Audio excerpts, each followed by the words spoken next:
ஸ்ரீ சாயிநாத ஸ்தவனமஞ்சரி. சுக்லாம் பரதரம் விஷ்ணும் சசிவன்னம் சதுர்புஜம் பிரசன்னவதனம் தியாயேத் சர்வ விக்னோபசாந்தயே. ஸ்ரீ கணேசாய நமக. மகா கணபதியே, எல்லாவற்றுக்கும் ஆதாரமானவரே, மயூரேஸ்வரா, எல்லாவற்றுக்கும் சாட்சியாக விளங்குபவரே, கௌரியின் புதல்வரே, எண்ணங்களுக்கெல்லாம் அப்பாற்பட்டவரே, பெருத்த வயிறுடையவரே, ஸ்ரீ கணேசா, எங்களை காத்தருள்வீர். நீ எல்லா பூதகணங்களுக்கும் முதல்வன், தலைவன். எனவே கணேசன் என அழைக்கப்படுகின்றீர்கள். நீ எல்லா சாஸ்திரங்களாலும் ஏற்றுக்கொள்ளப்பட்டவர்.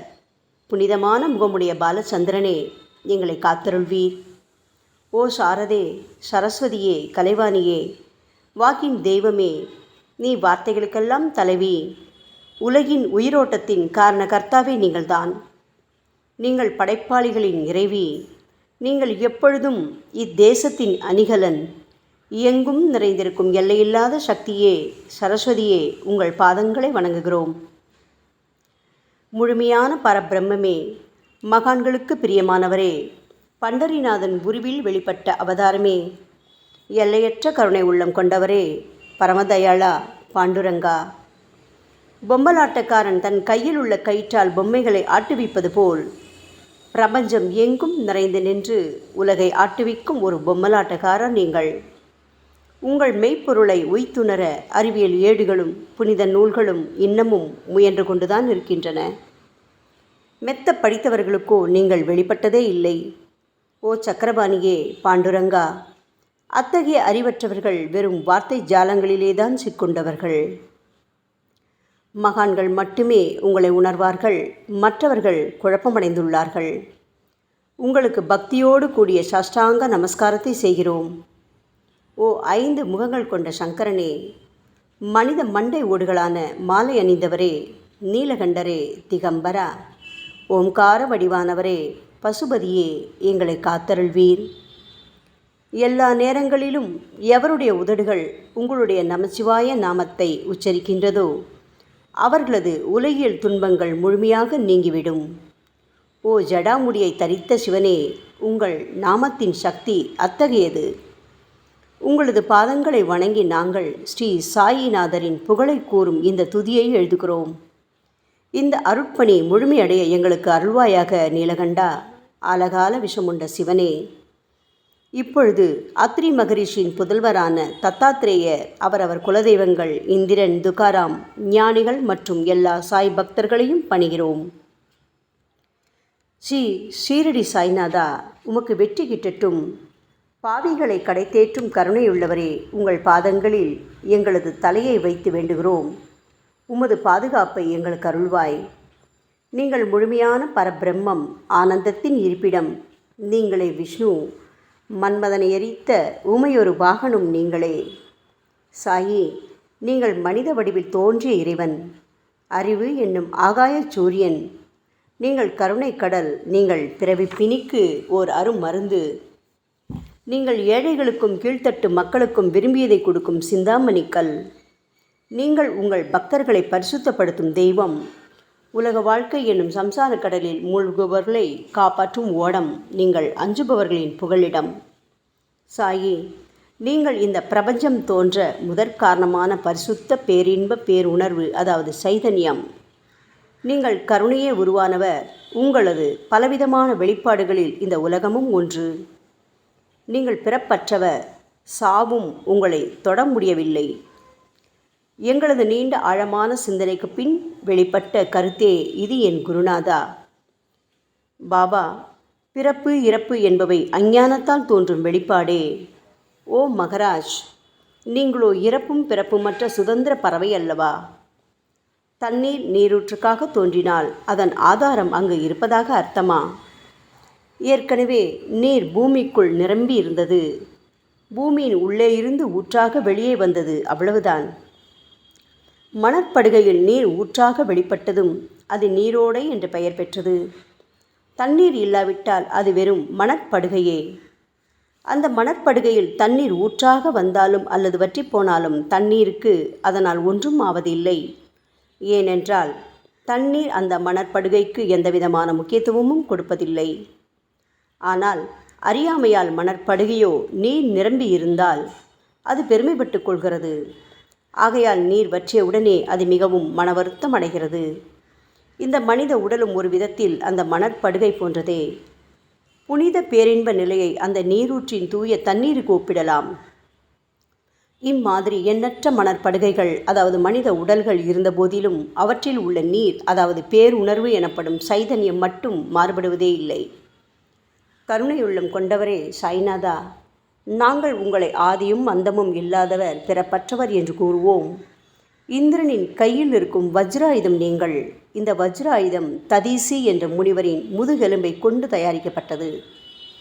இதுவரை இந்த பூமியில் எத்தனையோ எண்ணற்ற உயிரினங்கள் தோன்றியுள்ளன, இப்பொழுதும் தோன்றிக் கொண்டுதான் இருக்கின்றன. வரும் காலத்தில் மேலும் எண்ணற்ற உருவங்கள் தோன்றத்தான் போகின்றன. அந்த ஒவ்வொரு தோற்றத்திற்கும் ஒரு தனி உருவமும் பெயரும் கிடைக்கும். இந்த உயிர்கள் ஒவ்வொன்றும் பெயராலும் தோற்றத்தாலும் மட்டுமே இவ்வுலகில் அடையாளம் காட்டப்படுகிறது. ஆகையால் அந்த சுத்த பேருணர்வு நிலையை நீ நான் என்று பிரித்து காட்டுவது சரியல்ல. ஏனென்றால் எது இரண்டாக தோன்ற முடியாதோ அதுவே உண்மையில் பரிசுத்த பேரின்ப பேருணர்வு எனப்படும். அது ஒன்றே அனைவரின் உள்ளும் ஆத்மா என்ற பெயரில் உள்ளது. மேலும் உண்மையை சொல்வதானால் அந்த ஒரே ஒரு சுத்த பேரின்ப பேருணர்வு நிலைதான் உலகம் முழுவதும் வியாபித்திருக்கிறது. அப்படி இருக்கையில் நீ நான் என்ற வேற்றுமைகள் எவ்வாறு இருக்க முடியும்? நீருண்ட மேகத்தில் உள்ள நீரின் தன்மை உலகெங்கிலும் ஒன்றே. ஆனால் அது பூமியை அடைந்ததும் வெவ்வேறு தோற்றங்களை நதி, ஏரி, ஊற்று என ஏற்கின்றன. கோதாவரி மணற்படுகையில் விழும் நீர் கோதாவரி நதி என்றழைக்கப்படும். அதே சமயம் கிணறு ஒன்றில் விழும் நீருக்கு அந்த சிறப்பு தகுதி கிடைப்பதில்லை. கோதாவரி நதி மிகவும் புனிதமானது. சாயி, நீங்கள் அதில் உள்ள தூய நீரை போன்றவர், நாங்களோ குளம், குட்டை, சகதியில் உள்ள நீர் போன்றவர்கள். நம் இருவருக்கும் இடையே உள்ள வித்தியாசம் இதுதான். பாபா, எங்கள் வாழ்வின் குறிக்கோளை அடைவதற்கு நாங்கள் உங்களிடம் வரவேண்டும். கூப்பிய கரங்களுடன் உங்கள் பாதங்களை சரணடைய வேண்டும். ஏனென்றால் நீங்கள் ஒருவரே புனிதத்தின் உறைவிடம் என் குருநாதா. புனிதமடைந்த கோதாவரி நதி மணற்பரப்பில் மழை நீர் பாயத் தொடங்கும் போது அந்த நீர் புனிதத்தன்மையை அடையும். அதை வெறும் தண்ணீராக மட்டும் கருதினால் அந்த தண்ணீர் தான் எல்லா இடங்களிலும் இருக்கிறதே. கோதாவரி நதி தீரம் முழுவதும் புனிதமாக கருதப்பட்டது. பூமியின் அந்த மணற்பகுதி அதன் புனித தன்மையை நிர்ணயம் செய்கிறது. நீருண்ட மேகத்தினின்று கீழே விழுந்த நீரின் புனிதத்தன்மையை எந்த பூமியின் பகுதி மாற்றவில்லையோ அந்த பகுதியை கோதாவரி என்று கூறுகிறார்கள். மற்ற பகுதிகளில் விழுந்த நீர் அந்த பகுதியில் உள்ள மண்ணின் குணத்தை ஏற்றுக்கொண்டது, புனித தன்மையை இழக்கிறது.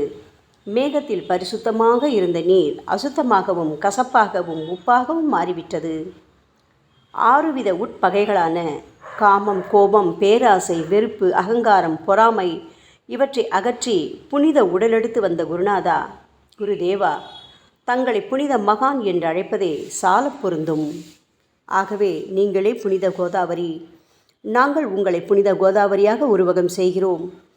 இயங்கும் அத்தனை படைப்புகளிலும் நீங்கள் சிறப்புற முதன்மை பெறுகின்றீர்கள்.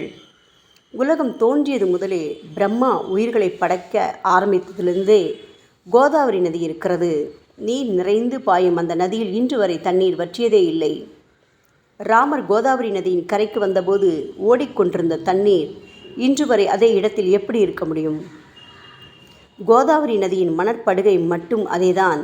தண்ணீர் கடலை சென்றடைந்து விட்டது. ஆனால் அந்த கோதாவரி நீர் படுகையுடன் புனிதத்தன்மை மட்டும் என்றுமே மாறாமல் இன்று வரை அப்படியே உள்ளது. ஒவ்வொரு வருடமும் பழைய நீர் வெளியேறி புதிய நீர் அதற்குள் பாய்கிறது. உங்களுக்கு தெரிந்த வாழ்க்கை நியதிதானே இது. ஒரு நூற்றாண்டை ஒரு ஆண்டாக கணக்கிட்டால் அந்த நூற்றாண்டில் தோன்றிய முனிவர்கள் பாயும் நீரை போன்றவர்கள். அவர்களில் மிகப்பெரிய மகான்கள் அந்த நீரில் தோன்றும் அலைகள் போன்றவர்கள். இந்த புனித கோதாவரி நதியில் முந்தைய நூற்றாண்டுகளில் சனாதனர், சனதர், சனந்தனர் போன்ற மகான்கள் வெள்ளமாக தோன்றினார்கள். பிறகு நாரதர், தும்புரு, துருவன், பிரகலாதன், மகாபலி சக்கரவர்த்தி, சபரி, அங்கதன், வாயுகுமாரனான அனுமான், விதுரர், கோபர்களும் கோபியர்களும் வெள்ளமாக தோன்றினர். இவ்வாறு இன்று வரை கடந்த நூற்றாண்டுகள் ஒவ்வொன்றிலும் ஒன்றன் பின் ஒன்றாக மகான்களாகிய வெள்ளம் தோன்றியது. அவற்றை எல்லாம் எங்களால் ஞாபகப்படுத்தி கூற முடியவில்லை. ஓ சாயிநாதா, இந்த 19ஆம் நூற்றாண்டில் புனித கோதாவரி நதியில் சந்தேகத்திற்கு இடமில்லாமல் நீங்கள் வெள்ளமாக பாய்ந்தீர்கள். எனவே உமது தெய்வீகமான பாதங்களை தொட்டு வணங்குகிறோம். சாய் மகராஜா, நாங்கள் செய்யும் தவறுகளை தயவு செய்து உங்கள் கவனத்தில் வைத்து கொள்ள வேண்டாம் என மன்றாடி கேட்டுக்கொள்கிறோம். சாயி, நாங்கள் எளியவர்கள், ஏதும் அறியாதவர்கள், தீய குணங்கள் கொண்ட மிகப்பெரிய பாவிகள். எங்களை புறந்தள்ளி விடாதீர்கள், கைவிட்டு விடாதீர்கள். மட்டமான உலோகத்தையும் தங்கமாக மாற்றும் சக்தி கொண்ட ரசவாத கல் இரும்பினுடைய இயற்கையான தன்மைகளை பொருட்படுத்துவதில்லை. அதேபோல் கோதாவரி நதியும் தன்னுள் கலக்கும் சிறு சிறு ஓடைகளை திருப்பி அனுப்புவதில்லை. பாபா, அநேக தீய குணங்களை எங்களுக்குள் கொண்டவர்கள் நாங்கள். உங்களது கருணை மிகுந்த பார்வையால் தயவு செய்து அவற்றை சடுதியில் அழித்து விடுங்கள். இது மட்டுமே தான் உங்கள் அடிமைகளான எங்களது வேண்டுகோள். ரசவாத கல்லின் தொடர்பு ஏற்பட்டும் இரும்பின் இயற்கை தன்மைகள் அழிக்கப்படாவிட்டால் சாயிநாதா, அது ரசவாத கல்லின் பெருமைக்கு இழுக்கல்லவா? பாபா, எங்களை பாவியாகவே இருக்கும்படி விட்டுவிடாதீர்கள். தங்களை குறைவாக மதிப்பிட்டு கொள்ளாதீர்கள். நீங்கள் ரசவாத கல், நாங்கள் இரும்பு. எங்களுக்கு ஏற்படும் இழிவுகள் தங்களுக்கு ஏற்படும் இழிவுகள் அல்லவா? சாயிநாதா, குழந்தைகள் தவறுகள் செய்து கொண்டேதான் இருக்கிறது. ஆனால் அதற்காக தாயார் என்றுமே கோபமடைவதில்லை. இதை தயவு செய்து தாங்கள் நினைவில் வைத்து கொண்டு எங்களுக்கு உங்கள் அருளாசிகளை தாருங்கள். ஓ சத்குரு சாய்நாதா, நீங்கள் எனது கற்பக விருட்சம், சம்சார கடலை கடக்க உதவும் கப்பல். சந்தேகத்திற்கு இடமின்றி நீங்கள் ஒருவர் மட்டுமே எங்களை கடைதேற்ற முடியும். சாயி, நீங்களே எங்களுக்கு காமதேனுவாகிய பசு. நீங்கள் சிந்தாமணி கல், ஞானவானில் சூரியனும் நீங்களே. நீங்கள் நற்பண்புகளின் சுரங்கம், ஸ்வர்க்கத்திற்கு ஏறிச் செல்லவதும் ஏனியும் நீங்களே அல்லவா எங்களது குருநாதா? புனித செயல்களின் நிறைகள் நிறைய கொண்டவரே, பரிசுத்தமானவரே, சாந்தி மற்றும் பேரின்பத்தின் மொத்த உருவமே தீனதயாளா, குறைகளற்ற முழுமையான அறிவாக உருவெடுத்தவரே, மனிதர்களில் உன்னதமானவரே, சாந்தி மற்றும் மன்னிப்பதின் உறைவிடமே, எங்களின் அடைக்கலமே, எங்களை ஆசீர்வதியுங்கள், எங்களை ஆசீர்வதியுங்கள். கலியுகம் ஆரம்பித்தவுடன் மகாவிஷ்ணுவால் உலகம் உய்ய அனுப்பப்பட்ட 9 நாதர்களில் ஒருவனான சத்குரு மச்சீந்திரநாதரும் நீங்களே. பரமேஸ்வரன் நெற்றிக்கண்ணை திறந்தவுடன் அந்த அக்னியில் தோன்றிய மகாத்மா ஜாலந்தரும் நீங்களே. நீங்கள் மகாராஷ்டிராவில் தோன்றி பக்தி மார்க்கத்தை பரப்பிய ஞானிகளான நிவிருத்திநாதர், ஞானேஸ்வரர், கபீர்தாசர், ஷேக் முகமது ஏகநாதர். சாயி, நீங்கள் சிவனின் ஓர் அவதாரம், தத்தகுரு. நீங்களே பண்டரிநாதர். நீங்கள் ஆஞ்சநேயரின் மறு அவதாரம் ராமதாசர். நீங்கள் மகாராஷ்டிர ஞானி பாண்டுரங்கன் மீது கீர்த்தனை இயற்றிய துக்காராம். சாயிநாதா, நீங்கள் முஸ்லிம் ஞானி ராமபக்தர் சகாராம். நீங்கள் தத்தாத்ரேயரின் மறு அவதாரம் மாணிக் பிரபு. பாபா, உங்களது அவதார தோற்றம் மற்றும் உங்களுடைய எண்ணற்ற தன்மை புரிந்து கொள்ள எங்களுக்கு உண்மையில் கடினமாக இருக்கிறது. உங்களது ஜாதி குலம் பற்றிய எதையும் நீங்கள் எவருக்கும் வெளிப்படுத்தியதில்லை. சாயி, சிலர் உங்களை முஸ்லீம் என்கிறார்கள், சிலரோ உங்களை பிராமணர் என்கிறார்கள். கிருஷ்ண பரமாத்மாவை போன்று எண்ணற்ற தெய்வீக லீலைகளை செய்வதெல்லாம் உங்களுக்கு ஒரு விளையாட்டல்லவா? ஸ்ரீ கிருஷ்ண பரமாத்மாவை பார்த்து பல்வேறு மக்கள் பலவிதமான பெயர்களிட்டு அவரை அழைத்தனர். சிலர் அவரை யதுகுலத்தின் அணிகலன் என்றார்கள். சிலர் அவரை மாடுகள் மேய்க்கும் இடையன் என்றும் அழைத்தனர். தாயான யசோதை அவரை பச்சிளம் குழந்தை என்றாள். கிருஷ்ணரின் மாமனாகிய கம்சன் அவரை உயிரை குடிக்கும் மகா காலன் என்றான்.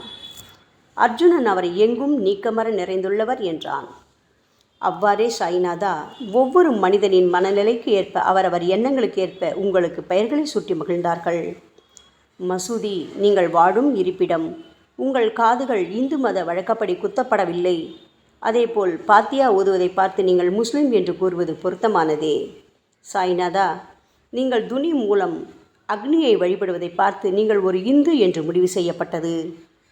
பாபா, இந்த வெளிப்புற வித்தியாசங்களை வீண் விவாதம் செய்யும் எண்ணம் கொண்டவர்களே விரும்புவார்கள். உண்மையான ஞானத்தில் ஆர்வம் கொண்டவர்கள் இந்த வெளிப்புற வேறுபாடுகளுக்கு முக்கியத்துவம் தரமாட்டார்கள். சாயி, நீங்களோ பிரம்மத்தின் நிலையில் இருக்கின்றீர்கள். ஜாதி குலம் போன்றவை உங்களுக்கு முக்கியமில்லை. நீங்கள் எல்லோருக்கும் மேலான உயர்ந்த குருவாகவும் இந்த பிரபஞ்சத்தை படைத்தவராகவும் இருக்கின்றீர்கள்.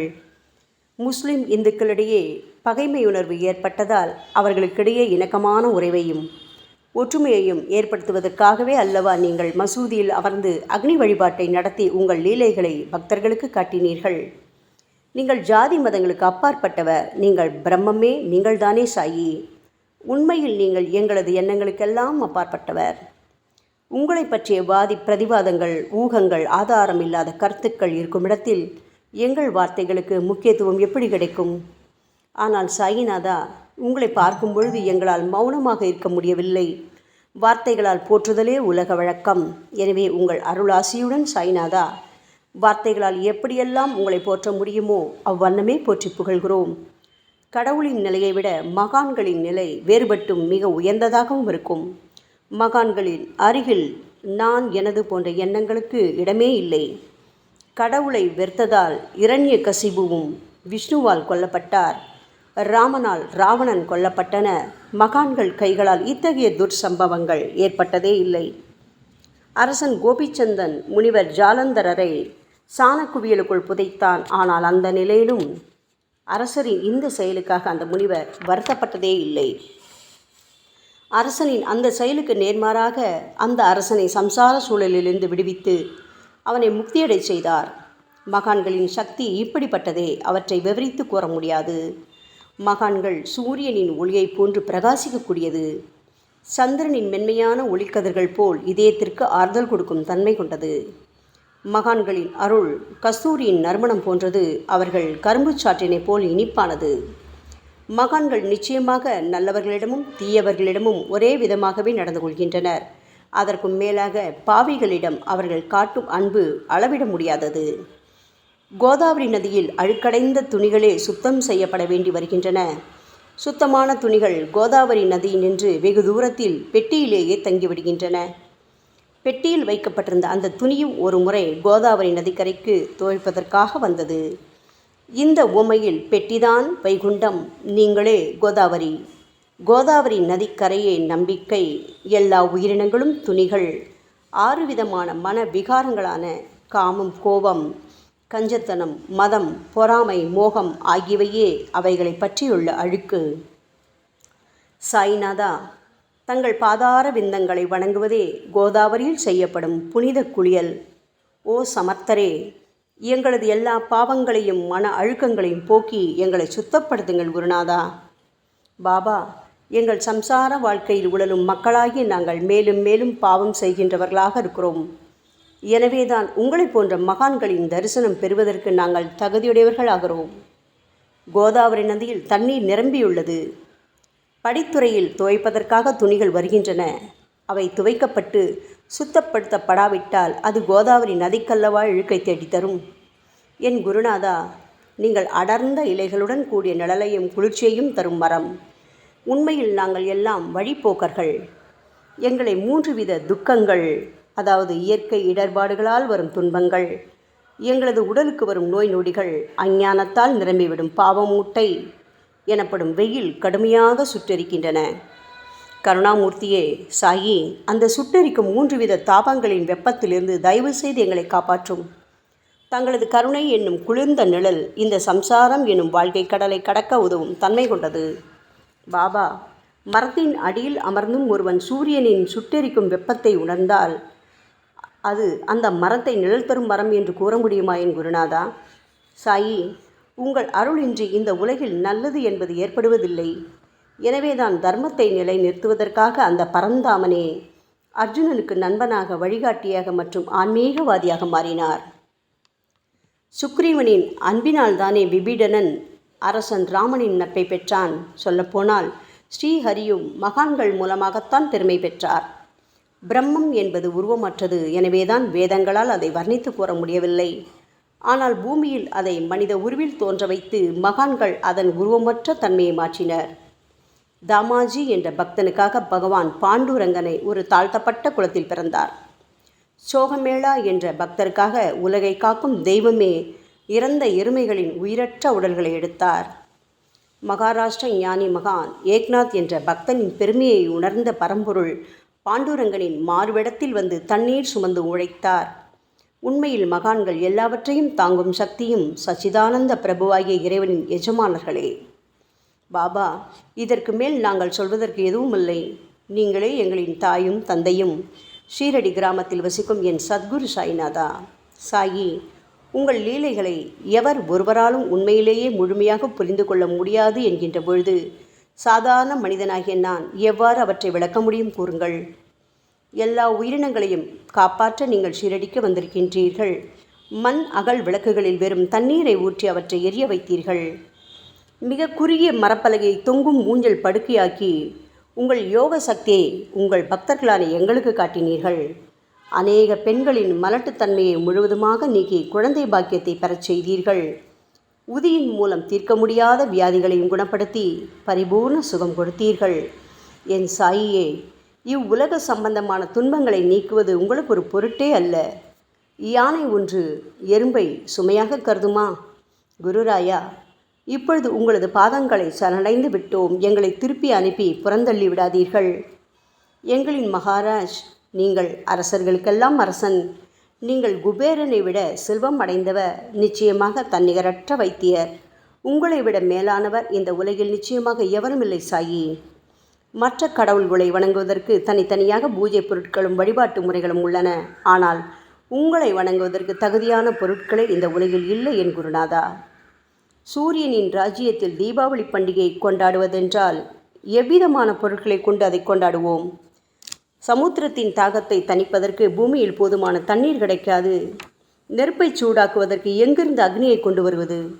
ஓ ஸ்ரீ சமர்த்த குருடாயா, பூஜை செய்ய உதவும் பொருட்கள் யாவற்றிலும் இருப்பது உன் ஆத்மாவே. ஆரம்பம் முதலே அவை உன் ஒரு பகுதியே அல்லவா?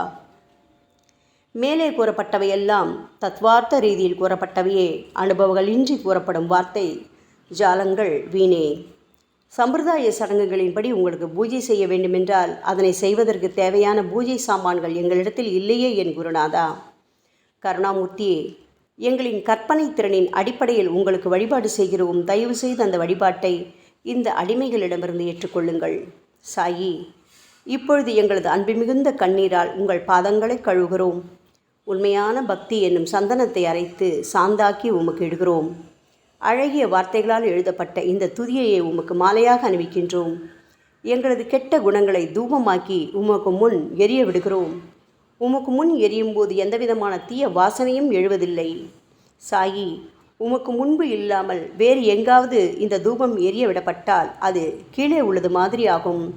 அதாவது சாம்பிராணியை நெருப்பில் போட்டவுடன் அது பொசுங்கி அதில் உள்ள நல்ல மனம் என்ற நற்குணம் அதை விட்டு மறைந்து போகிறது. பாபா, உமக்கு முன் அது எரியும் போது எங்களது கெட்ட குணம் என்கின்ற அழுக்குகள் எரிந்து நல்ல குணம் மட்டுமே மிஞ்சியிருக்கிறது. மனதில் உள்ள தீய குணங்கள் யாவும் எரிந்த பிறகு மனம் மாசற்ற தூய கங்கை தீர்த்தம் போல் ஆகின்றது. கருணை மூர்த்தியே, மாயை மோகம் என்ற தீபத்தை உங்கள் முன் ஏற்றி காட்டுகிறோம். அதன் மூலம் எங்களது மனம் வைராக்கியத்தை அடைய அருள்வீராக. பரிசுத்தமான நம்பிக்கை என்ற சிம்மாசனத்தை நீங்கள் என்னுள் அமர்வதற்கு ஆசனமாக உமக்கு தருகிறோம். அதில் அமர்ந்து கொண்டு எங்களது பக்தி என்ற நெய்வேத்தியத்தை ஏற்றுக்கொள்ளுங்கள் சாயி. எங்களது பக்தி என்ற நெய்வேத்தியத்தை ஏற்றுக்கொண்டு அதன் சாரை மட்டுமாவது எங்களுக்கு தயவு செய்து கொடுப்பீராக. ஏனெனில் நாங்கள் எல்லாம் உமது பால்குடி மாறாத பச்சிலம் குழந்தைகள் அல்லவா. உங்கள் அருட்பாலில் எனக்கு உரிமை உண்டு. பாபா, என் மனத்தையே உமக்கு தட்சணையாக கொடுக்கிறேன். ஆகையால் நாங்கள் செய்யும் காரியங்கள் யாவற்றிலும் நான் செய்கிறேன் என்று நாங்கள் உரிமை கொண்டாட முடியாது. ஏனென்றால் நினைக்கும் மனதைத்தான் உமக்கு அர்ப்பணித்து விட்டோமே சாயி. இப்பொழுது பணிவுடன் கூடிய பிரார்த்தனையோடு உங்கள் பாதங்களில் சாஷ்டாங்க நமஸ்காரம் செய்கிறோம். ஓ தெய்வீக சாய்நாதா, தயவு செய்து நீங்கள் அதை ஏற்றுக்கொள்ளுங்கள். 8 பிரார்த்தனைகள். சாய்நாதா, சாந்தமான மனம் உடையவரே, அறிவின் சிகரமே, அன்புள்ளம் கொண்டவரே, கருணை கடலே, உண்மையின் உறைவிடமே, மாயை என்னும் இருளை அகற்றுபவரே, ஜாதி மதங்களுக்கு அப்பாற்பட்ட துறவியே, எங்களின் புரிந்து கொள்ளும் திறமைக்கும் அப்பாற்பட்டவரே, அன்பின் இருப்பிடமே, ஷீரடிநாதா, எங்களை காப்பாற்றும், எங்களை காப்பாற்றும். ஞான சூரியனே, ஞானத்தை அளிப்பவரே, எல்லாவித நல்ல செயல்களையும் செய்பவரே, பக்தர்களின் மனங்களில் ஒளிரும் பரமஹம்சரே, தங்களை சரணடைந்தவர்களை காப்பவரே, சாயி, படைக்கும் தொழில் புரியும் பிரம்மாவே நீங்கள், காக்கும் கடவுள் விஷ்ணுவே நீங்கள். 3 உலகங்களையும் கடைசி லயமடையச் செய்யும் ருத்ரனுமான சிவனும் நீங்களே. பாபா, நீங்கள் இல்லாத இடமே இந்த பூமியில் ஏது? எல்லாம் அறிந்த இறைவன் நீங்கள். எங்கள் அனைவரின் இதயங்களிலும் வசிப்பவரும் நீங்கள்தானே சாயி. என் குருநாதா, எங்களது எல்லா குற்றங்களையும் மன்னிக்க வேண்டும் என வேண்டி கேட்டுக்கொள்கிறோம். அலை அலைகளாக வரும் சந்தேகங்களையும் மன மயக்கங்களையும் போக்குவீராக. சாயிநாதா, நீங்கள் பசு, நான் புதிதாக பிறந்த இளங்கன்று, நீங்கள் சந்திரன், நாங்கள் சந்திரகாந்தக்கள். தங்கள் பாதங்கள் புண்ணியத்தை கொடுக்கும் கங்கை நதி. பணிவுடன் சாய் அடிமைகளான நாங்கள் உங்கள் பாதங்களில் வணங்குகிறோம். உங்கள் கைகளை எங்கள் தலைமீது வைத்து ஆசி கூறுங்கள். எங்களது கவலைகளும் துன்பங்களும் அனைத்தும் பறந்தோடட்டும். நாங்கள் எல்லாம் உங்கள் குழந்தைகள் அல்லவா சாயி. பாபா, இந்த 8 துதிகளையும் கூறி நாங்கள் உங்களை சாஷ்டாங்க நமஸ்காரம் செய்கிறோம். எங்களது பாவங்கள், துயரங்கள், ஏழ்மை யாவும் உடனடியாக விலகட்டும். சாயிநாதா, நாங்கள் உங்களது பாத கமலங்களையே எங்களது உயிர் மூச்சாக கொண்ட உங்களது அன்பு குழந்தைகள். தயவு செய்து எங்கள் மீது கடுமை காட்டாதீர்கள். நீங்கள் தூய சந்தனம், நாங்களோ முள்ளடர்ந்த புதர். நீங்கள் புனிதமான கோதாவரி, நாங்களோ பெரும் பாவிகள். ஓ குருநாதா, உங்கள் தரிசனம் கிடைத்த பிறகும் எங்களிடம் உள்ள கெட்ட குணங்கள் என்ற அழுக்கு எங்கள் மனதிலேயே தங்கி இருக்குமானால் உங்களை சந்தனம் எப்படி என்று கூறுவார்கள்? கஸ்தூரியின் அருகாமையினால்தான் மண்ணும் மலரின் தொடர்பினால்தான் நாரும் மனம் பெறுகிறது. மகான்களும் அப்படிப்பட்டவர்களே. அவர்களுடன் தொடர்புடைய எந்த பொருளும் மிகவும் உயர்வாக மதிக்கப்படுகிறது. சிவபெருமானின் விபூதி, நந்தி ஆகியவற்றை ஏற்றுக்கொண்டதால் 8 திக்குகளிலும் அந்த பொருட்கள் புகழ் பெறுகின்றன. இடையர்களை மகிழ்விப்பதற்காக யமுனை நதிக்கரையில் உள்ள பிருந்தாவனத்தில் உலகிற்கெல்லாம் இறைவனான கிருஷ்ண பரமாத்மா ஊரியடி என்ற விளையாட்டை விளையாடினான். அனைவராலும் அது ஏற்றுக்கொள்ளப்பட்டது. ஆகவே நாங்கள் பாவிகளான போதிலும் உங்கள் சேவையில் ஈடுபட்டுள்ளோம். ஓ குருநாதரே, எங்களது நிலைமையை பற்றி மனதில் தயவு செய்து எண்ணிப்பாரும். ஓ சாயிநாதா கருணாமூர்த்தியே, இந்த லௌகீக உலகிலோ அல்லது ஆன்மீக வழியிலோ எந்த விஷயங்களெல்லாம் எங்களுக்கு சந்தோஷத்தை கொடுக்கும் என எங்களது மனம் சந்தேகமில்லாமல் நம்புகின்றதோ அவற்றையெல்லாம் நீங்கள் எங்களுக்கு அளித்தருள வேண்டும் சாயி. உங்களது கருணையால் இந்த மாதிரி செய்துவிடுங்கள் சாயி. எங்களது மனத்தை அடக்கி விடுங்கள். சமுத்திரங்கள் எல்லாம் தித்திப்பாக மாறினால் பிறகு அவை உப்பு கரிக்குமே என்ற பயம் தோன்றாதே. பாபா, சமுத்திரத்தை தித்திப்பாக்கும் சக்தி உங்களுக்கு உண்டு. ஆகையால் தான் எங்களது இந்த வேண்டுகோள். தயவு செய்து இந்த வேண்டுகோளை நிறைவேற்றுங்கள் சாயி. எங்களிடம் என்னென்ன குறைகள் உண்டோ அவை அனைத்தும் உங்களுடையதே. ஆத்ம ஞானம் பெற்றவர்களில் முதலிடத்தில் உள்ள உங்களிடம் குறை என்பதை பொருந்தாதே. சரணாகத வச்சலா, இப்பொழுது இதற்கு மேலும் நான் ஏன் அதிகம் பேச வேண்டும்? நீங்கள் மட்டும்தானே எங்களது ஒரே அடைக்கலம். தாயின் இடுப்பில் உள்ள குழந்தை இயல்பாகவே பயமற்று இருக்கும் அல்லவா? மகாராஜா, இந்த துதியை எவரவர்களெல்லாம் அன்புடனும் ஆத்மார்த்தமாகவும் படிக்கின்றார்களோ அவர்கள் ஒவ்வொருவரின் ஆசைகளை தயவு செய்து நிறைவேற்றி கொடுங்கள் சாயி. இந்த துதியை படிப்பவர்களின் 3 வித தாபங்களையும், இயற்கையின் இடர்பாடுகளில் வரும் துன்பங்கள், நமது உடலுக்கு வரும் நோய் நொடிகள், அஞ்ஞானத்தால் நிரம்பிவிடும் பாவம் மூட்டை ஓராண்டிற்குள் விலகிவிடும் என்பதே இந்த துதிக்கு உங்களது ஆசையாக என்றென்றும் நிரந்தரமாக இருக்க வேண்டும் பாபா. பாராயண முறை. குளித்து முடித்துவிட்டு மனதில் முழுமையான நம்பிக்கையுடன் தொடர்ந்து இந்த துதியை பாராயணம் செய்ய வேண்டும். அப்படி முடியாவிட்டால் வாராவாரம் வியாழந்தோறும் சத்குருவை வணங்கி அவர் உருவை தியானம் செய்து கொண்டு இந்த துதியை பாராயணம் செய்யுங்கள். இதுவும் கூட முடியாவிட்டால் மாதம் வரும் 2 ஏகாதசி தினங்களில் இந்த துதியை பாராயணம் செய்யுங்கள். இது ஏற்படுத்தும் விளைவுகளை பார்த்து அதிசயப்படுவீர்கள். குருமூர்த்தியான சாய்நாதர் இந்த துதியை பாராயணம் செய்பவர்களுக்கு இவ்வுலகியல் ஆசைகளை முழுமையாக உடனடியாக நிறைவேற்றுவார். இந்த துதியை திரும்ப திரும்ப பாராயணம் செய்வதால் முட்டாள்கள் கூர்மையான புத்தியை அடைவார்கள். யாருடைய வாழ்நாளாவது குறைவானதாக இருப்பேன் இந்த துதியை அவர்கள் படிப்பதால் 100 ஆண்டு காலம் வாழ்வார்கள். இந்த துதியை தொடர்ந்து பாராயணம் செய்து வந்தால் செல்வம் குறைவாக ஏழையாக இருந்தால் செல்வத்தின் அதிபதி குபேரன் அவர்கள் வீட்டிற்கு வந்து தங்கி அவர்களுக்கு ஏவல் புரிவான். இது சத்தியம், இது சத்தியம், இது சத்தியம் என 3 முறை கூறுகிறார். குழந்தை செல்வம் இல்லாதவர்கள் இந்த துதியை தொடர்ந்து படித்து வந்தால் குழந்தை செல்வம் பெறுவர். இந்த துதியை படிப்பவர்களின் வியாதிகள் எல்லா பக்கங்களிலும் பறந்தோடிவிடும். வியாதி நின்று குணம் கிடைக்கும். இந்த துதியை திரும்ப படித்தால் பயம் மற்றும் கவலை மறைந்து போகும். மதிப்பும் மரியாதையும் கிடைக்கும். அழிவற்ற பிரம்மத்தை உணர்வார்கள். பிரம்ம ஞானம் கிட்டும். அறிவுடையோரே, இந்த துதியின் மீது உங்கள் இதயங்களில் முழுமையான நம்பிக்கை வையுங்கள். சந்தேகங்கள், நம்பிக்கையின்மை, தவறான எண்ணங்கள் ஆகியவற்றுக்கு கொஞ்சம் கூட மனத்தில் இடம் கொடுக்காதீர்கள். ஷீரடிக்கு புனித பயணம் மேற்கொள்ளுங்கள். பாபாவின் தாமரை பாதங்களை மனதில் இருத்துங்கள். அவர் அனாதைகளின் உறவினர், பக்தர்களின் விருப்பங்களை நிறைவேற்றும் கற்பகத்தரு, கேட்டதை கொடுக்கும் கலியுக தெய்வம். பாபாவால் உணர்வூட்டப்பட்டு இந்த துதியை நான் இயற்றினேன். இல்லாவிட்டால் எந்த விதமான முக்கியத்துவமும் இல்லாத என்னால் இந்த துதியை எவ்வாறு எழுத முடியும்? ஆங்கில ஆண்டு 1918 புரட்டாசி மாதம் வளர்பிறையில் விநாயக சதுர்த்தி அன்று சூரிய உதயத்துக்கு முன் இந்த பாமாலை நிறைவு செய்யப்பட்டது. புனிதம் வாய்ந்த நர்மதா நதிக்கரையில் இந்தூருக்கு அருகிலுள்ள ஊரான மகேஸ்வர கஷேத்திரத்தில் ஸ்ரீ அகல்யா தேவியின் சந்நிதியில் சாயிநாதரை போற்றி பாடும் இந்த சவண மஞ்சரி நிறைவடைந்துள்ளது. மகேஸ்வரம் என்ற புனித தலத்தில் இந்த துதி நிறைவடைந்தது. ஸ்ரீ சாயிநாதர் என் மனதிற்குள் புகுந்து இந்த துதியின் ஒவ்வொரு வார்த்தையையும் புற வைத்தார். தாஷ்கன் மகராஜ் எல்லா ஞானிகள் மற்றும் துறவிகளின் வேலையாள். எங்கும் மங்களம் பொங்கட்டும். ஸ்ரீ சாயிநாதரை போற்றி பணிவுடன் எழுதப்பட்ட இந்த ஸ்ரீ சாயிநாத ஸ்தவன மஞ்சரி என்ற துதி பாராயணம் செய்பவர்கள் சம்சார கடலை கடக்க உதவட்டும். இது ஸ்ரீ பாண்டுரங்கனுக்கு தாஷ்கனு மற்றும் சாய் பக்தர்களின் நம்பிக்கை மற்றும் பணிவோடும் கூடிய பிரார்த்தனை. மங்களம், சுபமங்களம். ஸ்ரீ சச்சிதானந்த சமர்த்த சத்குரு ஸ்ரீ சாய்நாத் மகராஜ் கி ஜெய். ஓம் சாய்ராம்.